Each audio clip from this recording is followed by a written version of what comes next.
New stories drop all the time, perfect for keeping you company while you clean your room, do laundry, or just unwind. Can you believe it?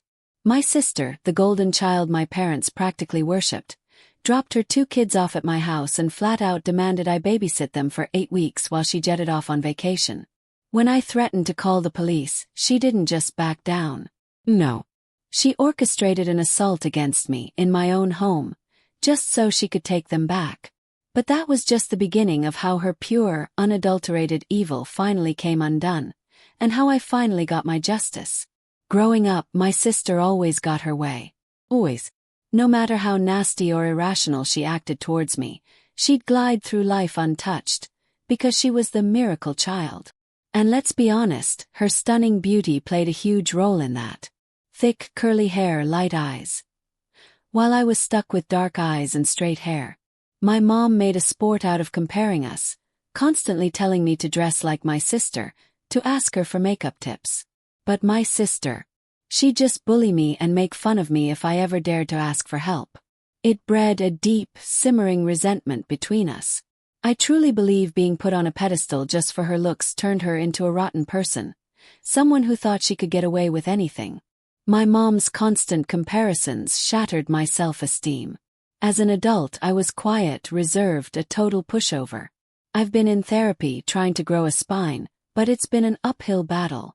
My family's treatment screwed me up so badly that healthy friendships and relationships felt impossible. I mean, my sister even slept with my high school boyfriend senior year, for no reason other than spite. She never even liked him. And when my parents found out, their response, "Let bygones be bygones." My sister wasn't even reprimanded. That was the moment I truly understood just how much they preferred her. My dad just stood by, watching my mom chip away at me my whole life. It made me believe no man would ever stand up for me, or see my worth. Trust and connection felt like alien concepts. But my life wasn't completely awful. Being the ugly sister meant I had zero social life, so I poured all my time into studying. I graduated high school with a 4.0 GPA and, miraculously, landed a full ride to my dream university. This was huge because the night before high school started, my mom told me she was paying for my sister's college. Because she was the eldest. But I'd have to figure out community college on my own. I remember sobbing, asking why she didn't love me like she loved my sister. Her reply, "Your sister deserved it more. She's my firstborn." The day I got that scholarship, I was ecstatic. Part of me, I admit, was thrilled to have something my sister didn't. She'd spent high school partying, getting terrible grades without a single word of caution from our parents. She was only going to college because they were footing the bill, and it wasn't even a good one. So, when I rushed home to tell my family about my full ride to a prestigious university, I had never been so excited. But my dad just said, "Good job." My mom, she didn't even look up from her phone. Then she ignored me for an entire week. I tried to ask her why she was mad, but she just avoided eye contact and walked away. It was like she hated me for achieving something most parents would celebrate. That's when it hit me. I was completely alone. My family wanted me to feel isolated. Why? Why did my mom even have me, just to spend a lifetime hating me and making me hate myself? My scholarship day turned into one of the worst days of my life.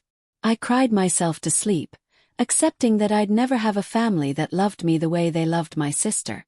And I despised her for it. That night, I journaled until sunrise, deciding right then and there to transform every ounce of rage into academic success. No more pity parties. No more begging for their love. I would redirect all my energy to my studies, give myself something they never could. Stability, independence, intelligence, and education, even if I was never loved. And that's exactly what I did. I graduated with honors, landed a fantastic position at a company I interned for, and was making 6 figures by 23. When I came home for the holidays, I'd get compliments from extended family, but my parents, never a word of acknowledgement. I knew better than to tell my mom about my success. It would only fuel her resentment. I did tell my dad once, and one year he actually said he was happy for me. It was the kindest thing either of them had ever said. But even as an adult, my mom treated me like an unwanted guest. She'd go out of her way to divert attention from me. One Christmas, my uncle congratulated me on a promotion. My second with a significant raise. And I'd mentioned looking into buying my first house. Other family members chimed in with congratulations. Then my mom cut me off. "This is boring, can we change the conversation?" And under her breath I heard her whisper, "It's probably not even true anyway." I bought that house later that year. Posted about it on social media. Everyone in my family liked it. Everyone except my mom. I knew why she was probably angry. My sister was having the exact opposite life experience. After college, paid for by my parents, she'd failed out and gotten pregnant by her first college boyfriend. I had a sneaking suspicion my parents had asked her to get rid of the pregnancy, but she kept it, trying to make it work with a guy she'd known for 4 months. Surprise, surprise, they were completely incompatible, but that didn't stop them from having another kid. I remember holding back tears seeing her post about baby number 2, knowing that child was being born into pure toxicity. My sister was awful, and her baby daddy wasn't much better. I'd met him at holidays. He never remembered my name, brought food trays without contributing anything. My sister and I's relationship, naturally, never improved. We barely spoke after moving out. On social media, sure. At holidays, my sister would make nasty comments about my weight or clothes. I wear designer and she'd constantly ask, "What fake purse did you bring this time?" One Thanksgiving, she looked me up and down and said verbatim, "I see you're dressed up again like the stuck-up bitch you are."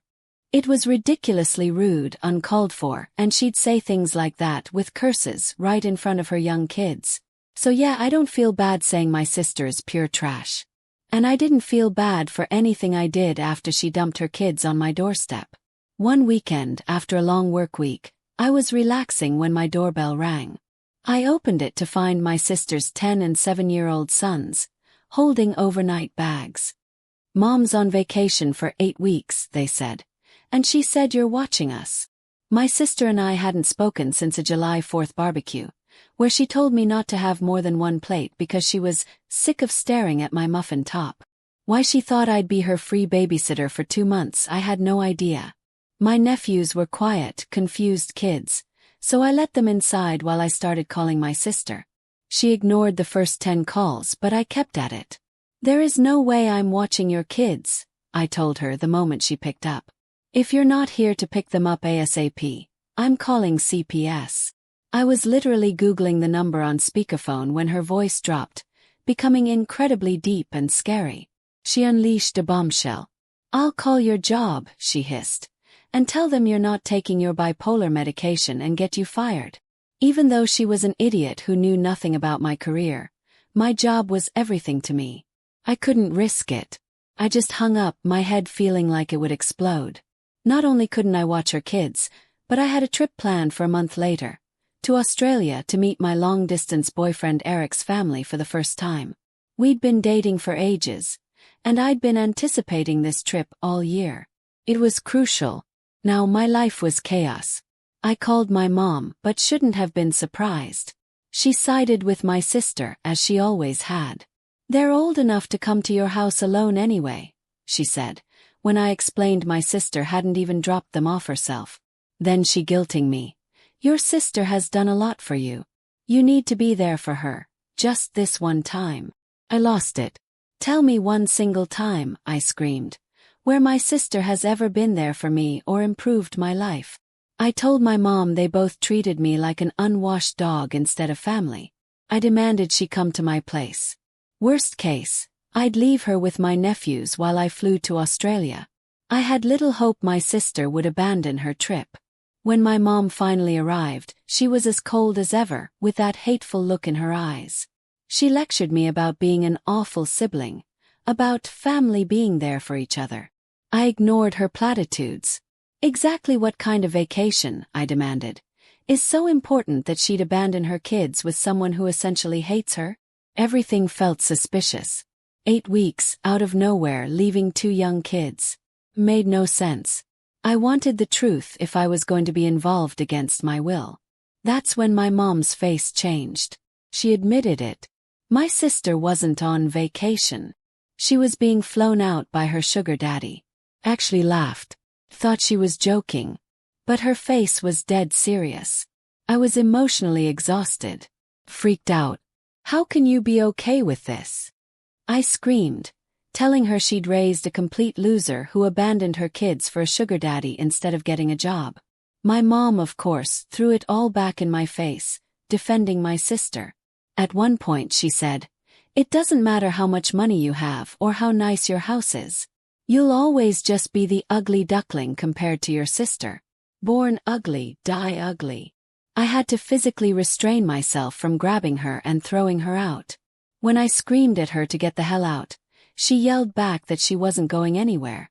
I tried to direct her out of the room, and she pushed me with all her strength into a coffee table. My favorite vase, a gift from Eric, crashed to the floor. Watching it shatter, I felt just as broken. I think I had a full-blown mental breakdown. I started screaming, crying, telling her I was calling the police. I felt awful because my nephews could hear everything, but I was a mess. After finally getting my mom out, my nephews poked their heads out, wide-eyed, nervous and sad. My heart broke for them. They were just kids with a messed-up mom. I ordered DoorDash, let them watch movies and play video games until they passed out. Later that night, I finally got through to my sister again. I immediately started yelling about how she'd disrupted my life, threatening CPS again. She just gave this sinister laugh. "It's your choice," she said.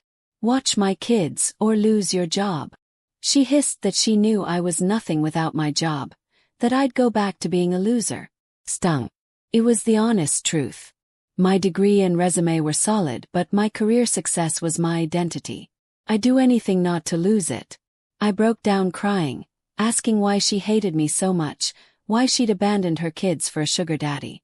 She just bragged about how she was the type of woman who could make millions from a sugar daddy in 2 months, something I never had to worry about.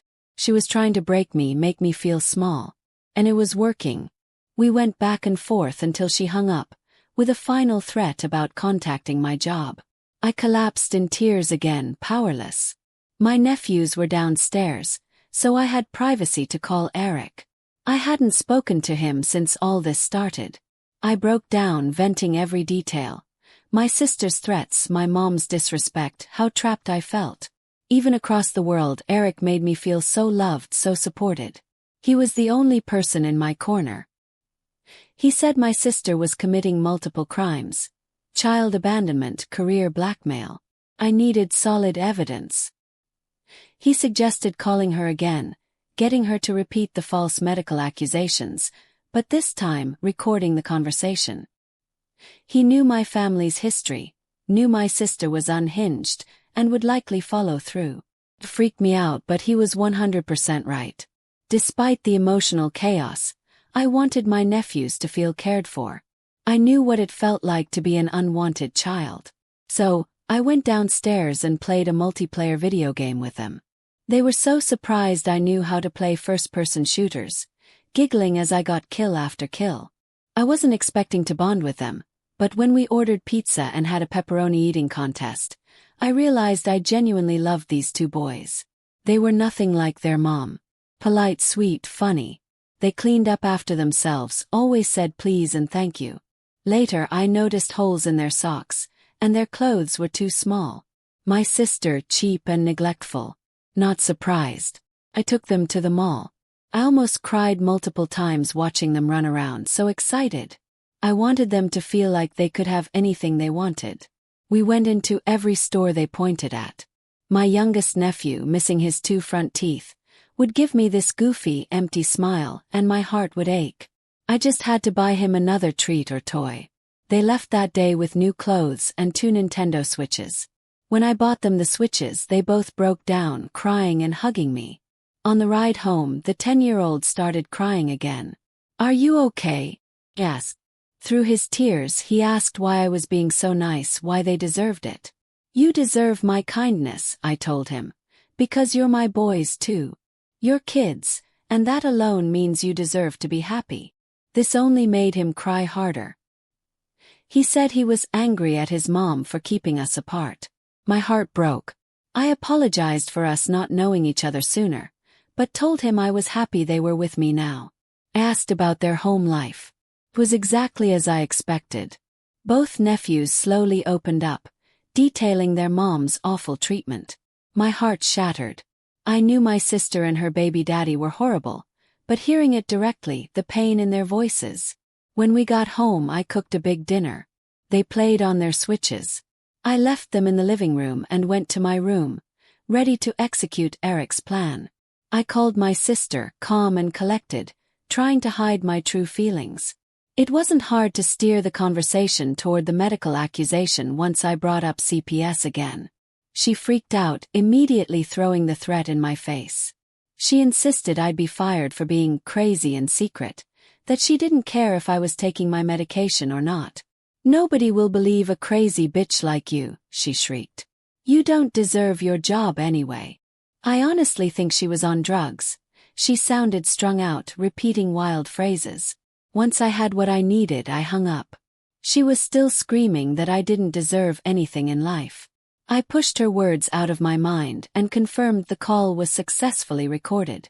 My sister was on audio, threatening false medical accusations to my employer.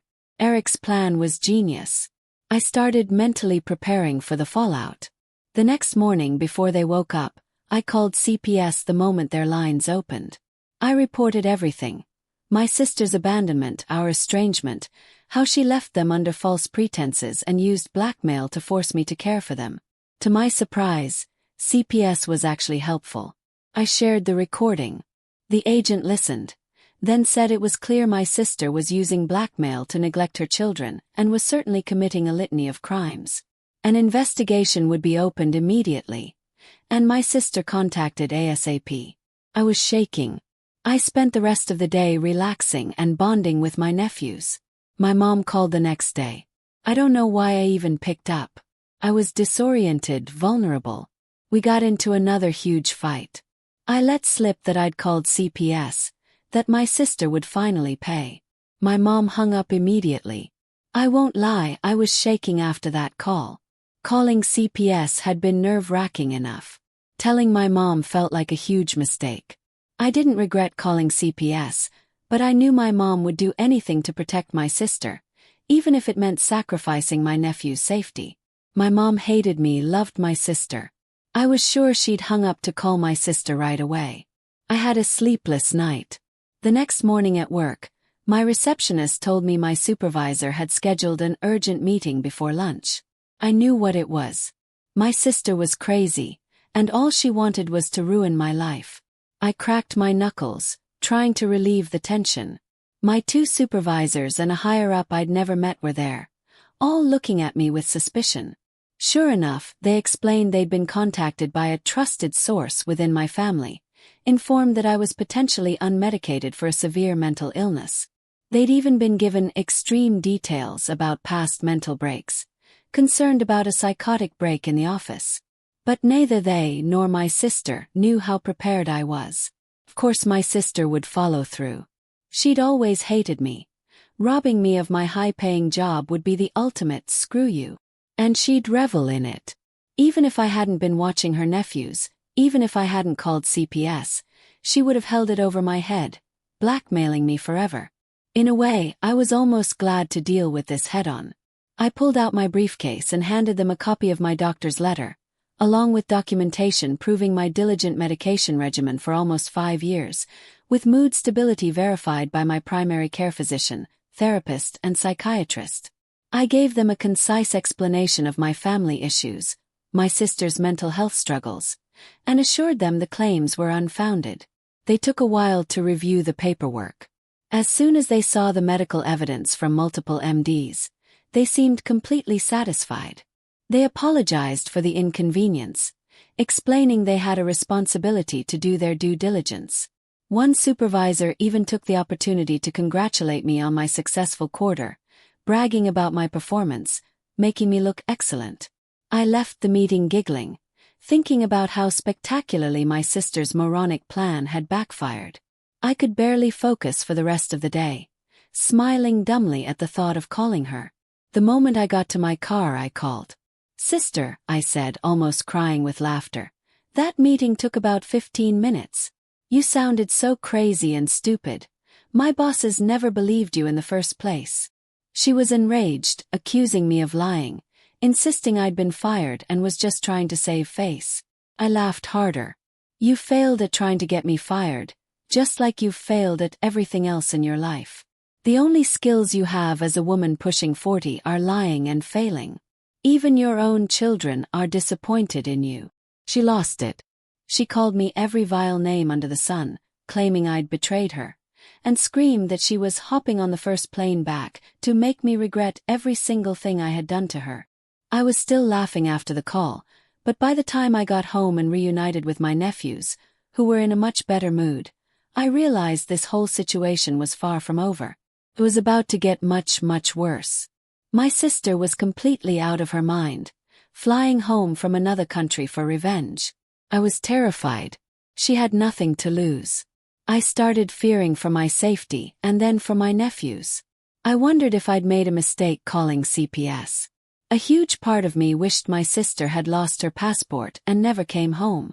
I'd grown so close to my nephews. My heart would break when they left. I didn't want to watch them walk back into her arms. She was perpetuating the same cycle my mom had started with me. I hated her more than anyone on earth.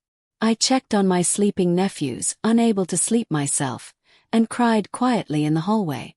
They were innocent. They deserved none of this. The next day was an absolute shitshow. I was woken by what sounded like someone slapping a sandbag against my front door. When I opened it, there stood my sister, next to a guy who had to be 6 feet 5 inches and almost 300 pounds. He was gigantic, his hand the size of my head. Behind him, barely visible, was my mom. Before I could even tell them to get the hell off my property, the man put his hand on my shoulder and shoved me down with all his might. My sister, my mom, and the stranger barged inside. I was collapsed on the floor, searing pain in my shoulder.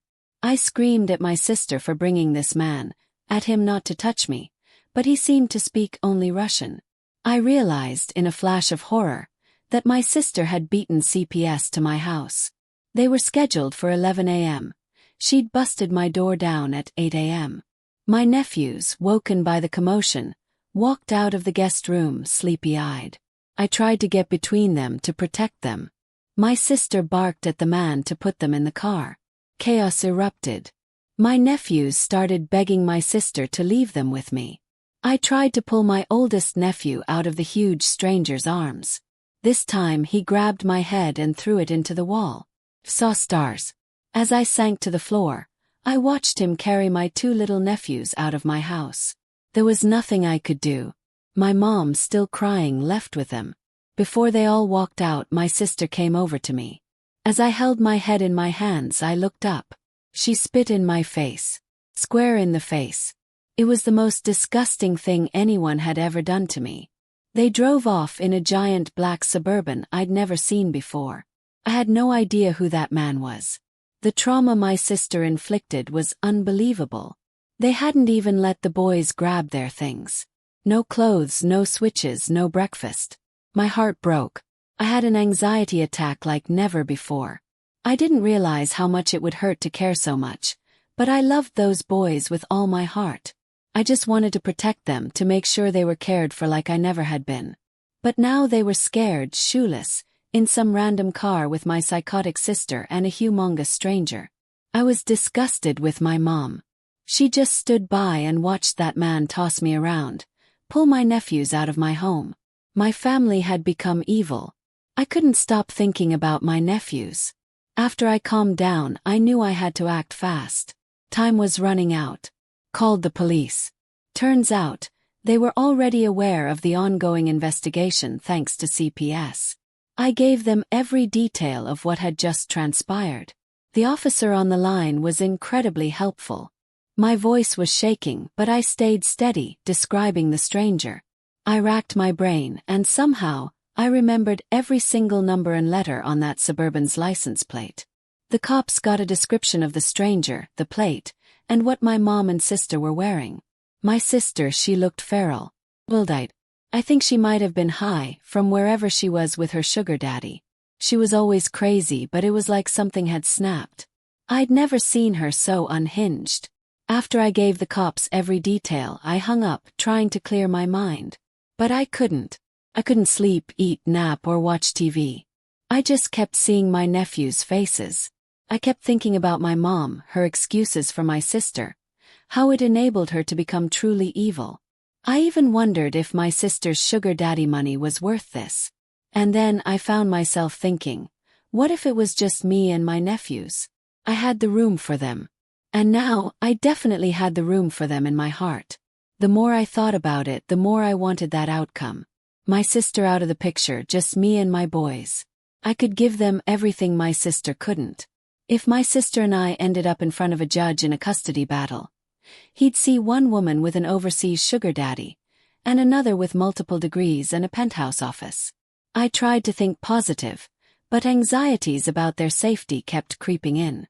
Was the giant man their sugar daddy? Was he with my nephews? I'd been staring at the ceiling, overthinking when the police called back. They'd been searching for the Suburban for hours. They found them. The officer told me they'd sent 3 police cars because they knew the man had already been violent. Sure enough, even with firearms drawn, he ran forward, attacking an officer.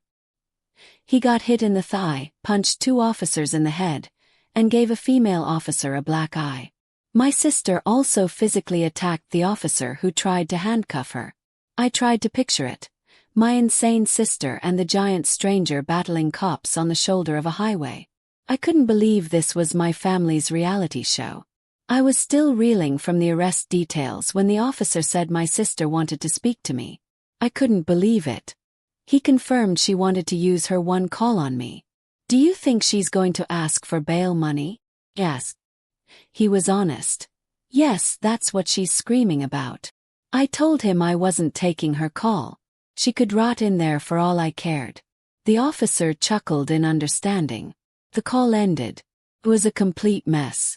My sister was finally behind bars, but my nephews were in CPS protection. I was worried. And I still had only a week until my Australia trip. I'd lose thousands if I cancelled, and it would look incredibly disrespectful to Eric's family before I even met them. I planned to marry Eric someday. I couldn't give his family a bad first impression. I called CPS daily, asking to speak with my nephews, but they wouldn't let me. A different department this time, relentless. I was emotionally exhausted, out of options. I spent the rest of the week preparing for my trip, bursting into tears constantly, thinking of my nephews. I felt so bad. Eric and I had been so excited. Now I was a bundle of anxiety. All our conversations were about how stressed I was. Eric was incredibly kind and supportive, always. I was so angry at my sister, at how she'd disrupted my life just to see her stupid sugar daddy. I was thankful my job was understanding, but thinking of her trying to get me fired, it made me distrust everyone in my family. Even my dad was amazed, despite surely knowing about all this drama. Fineless. My mom didn't care about her grandchildren. She'd enabled my sister, leading them into the custody of strangers. On the day of my flight, I was sitting at the airport bar, 2 cocktails deep, looking at photos of my nephews. Silly photo booth pictures we'd taken at the mall.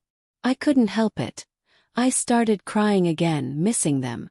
I decided that would be the last time I cried until I landed back in America. I needed to enjoy my time with Eric and his family. I had a life too, and I couldn't let my sister ruin it, even from across the globe. My time in Australia was amazing. Eric ran to me at the airport, picked me up princess style. My heart exploded. I'd been through so much, and just being in his warm, caring arms felt so healing. He catered to me every moment. Meeting his family went perfectly. They were fun, active people taking me on hikes, showing me their favorite views. Eric even took me to a secret waterfall, just the 2 of us. We skinny dipped, swam, laughed, and kissed for hours. It was one of the most romantic days of my life. I couldn't believe how perfectly the trip had gone, despite my worries. But of course, when I got home, the nightmare resumed. A couple of days after landing, I headed to the local police station to officially press charges against my sister and my mom for breaking and entering. That man literally tossed me aside for them to barge in. I wasn't letting that slide. I learned the CPS investigation into my sister was still ongoing. I was frustrated. If they just spoke to my nephews, they'd understand. My sister had been arrested with a guy who attacked multiple cops. How was that not proof she was an unfit parent? I left the station content that the charges were filed, but still incredibly frustrated about CPS. I kept worrying about my nephews. I couldn't stop thinking about how my sister had dragged them out without their things. My youngest nephew's little dog plushie, which he took everywhere. I'd been sleeping with it ever since they were taken. Some mornings, waking up to see that plush dog, it made me want to cry. My sister hadn't even let them put their shoes on. They were probably so disoriented, so lost, so abandoned. I wanted to make things right for them, but felt powerless until CPS made a decision. About a month after my sister's arrest, after calling CPS every single day for updates, they finally reached a conclusion. They officially removed both my nephews from my sister's custody and put them in protective care. When the agent explained this, I asked how that was different. She said it meant my sister was not only being taken to court but would have to go to court if she ever wanted custody back. I asked if it was likely she'd win. It depends, the agent said. If any other more fitting relatives show up to court and ask for custody. I knew immediately what I was going to do. I opened a separate court case. I didn't care how long it took or how expensive the legal fees. I got the best lawyer I could afford, knowing it was one of the toughest legal battles. But before the custody case even started, my breaking and entering charges against my sister went to trial. Some people might judge me for taking my own sister to court, but honestly, I would have fist-fought her in a Wendy's parking lot at that point. But I needed to follow the law if I wanted custody of my nephews. That was my only goal. Sister out of the way, nephews home with me. On the first day of trial, I saw my sister. It was our first time since she'd broken into my house and let that man attack me, since she'd spit in my face. Neither of us were happy to be there. The trial began. Eventually, the judge mentioned that I had opened a custody case against her. I guess her public defender hadn't informed her. She was finding out for the first time in a courtroom from a judge. And my sister has never reacted well to bad news. After the judge let the news slip about my custody charges, my sister completely snapped. Right there in the middle of a courtroom, she angled her body towards me, screamed my name, and pounced like a crazed hyena. She was clawing, scratching at my face, trying to rip out chunks of my hair. The bailiff got to her quickly, but not before she bit down hard on my forearm. It was one of the worst pains I'd ever felt, and the bite ended up getting infected. All this right in front of the judge. Once everything calmed down, I knew. My sister had just sealed her entire fate. It took months, almost 2 years, for all the criminal charges against my sister to pass. She ended up serving a life sentence, all her crimes stacked up. No way she was seeing the light of day anytime soon. I never dropped the breaking and entering charges against my mom.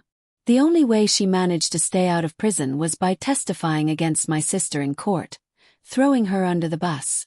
I've never felt such sweet satisfaction as watching my mom blame my sister for everything, sobbing her usual crocodile tears. I couldn't believe my mom was finally betraying her perfect golden child, even if it took a lifetime and the government's help. That day, watching my mom on the stand, I knew it was the last time I'd ever see her. The last time I wanted to see her. I'd had enough of her and my sister's toxicity for a lifetime. My sister had turned my life into a never-ending legal battle. I just wanted a normal day-to-day again. The custody battle for my nephews dragged on. Their birth father and his family fought me in court, dragging the case out further. I didn't care. There wasn't a force on earth that could keep me from my nephews now. 2 years of legal battles, but eventually I won full custody. I brought my boys home. I will never forget how big they smiled, how tightly they hugged me when they saw the bedrooms I'd decorated for them. I walked into my youngest nephew's room, and he ran to me, showing off his rediscovered Switch. I surprised him with his little plush doggy, catching him in a tight hug as he fell into my arms. My eldest nephew joined us. Both boys cried into my hair, telling me how much they missed me. My eldest looked up at me, eyes full of tears, and smiled. He just said, "I knew it, Auntie. I just knew you would come back for us one day." What an ending, right? I went from being the ugly duckling to their savior. But honestly, I wouldn't trade it for anything. What do you guys think? What would you have done when your own family turned on you like this? I'd love to hear your thoughts in the comments below.